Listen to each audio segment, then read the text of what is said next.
அக்கா ராதிகாவுக்காக கதறி அழுத நிரோஷா. ராதிகாவும் நிரோஷாவும் கூட பிறந்த சகோதரிகள்னு எல்லோருக்கும் தெரியும். சினிமாவில் ஹீரோயினா உச்சத்துல இருந்த 2 பேரும் இப்ப கேரக்டர் ஆர்டிஸ்டா சர்வே பண்றாங்க. அதிலும் ராதிகா நடிப்புல உருவாகியிருக்க தாய் கிழவி இதுவரைக்கும் அவங்க வாங்கின பேர் புகழையெல்லாம் ஓவர்டேக் பண்ணிடுச்சு. கண்டிப்பா ராதிகாவுக்கு தேசிய விருது கிடைக்கும் அப்படிங்கிறது எங்களோட நம்பிக்கை. படத்தோட பிரீமியர் ஷோவை பார்க்க கணவர் சரத்குமார், மகன் ராகுல், சூர்யா, ஜோ, ஷாலினி, ரவிமோகன், மனைவி ஆர்த்தின்னு நிறைய பேர் வந்திருந்தாங்க. அதுல நிரோஷா படத்தை பார்த்துட்டு செய்தியாளர்கிட்ட பேசும்போது அழுதுட்டாங்க. அவங்க பேசும்போது ரொம்ப நாள் கழிச்சு ஒரு நல்ல படத்தை பார்த்து சந்தோஷமா சிரிச்சேன். என்னோட அப்பா அம்மாவை என்னோட அக்கா எனக்கு ஞாபகப்படுத்திட்டா.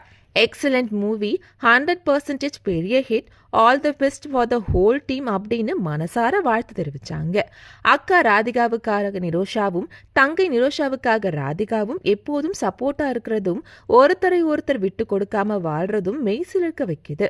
அதே மாதிரி கல்யாணமாகி 30 வருஷமாகியும் குழந்தை இல்லை அப்படிங்கிற துக்கத்தை மறந்து அக்கா ராதிகாவுடைய குழந்தைகளை தன்னுடைய குழந்தைகளா நினைச்சு அன்பு பாராட்டுறாங்க நிரோஷா.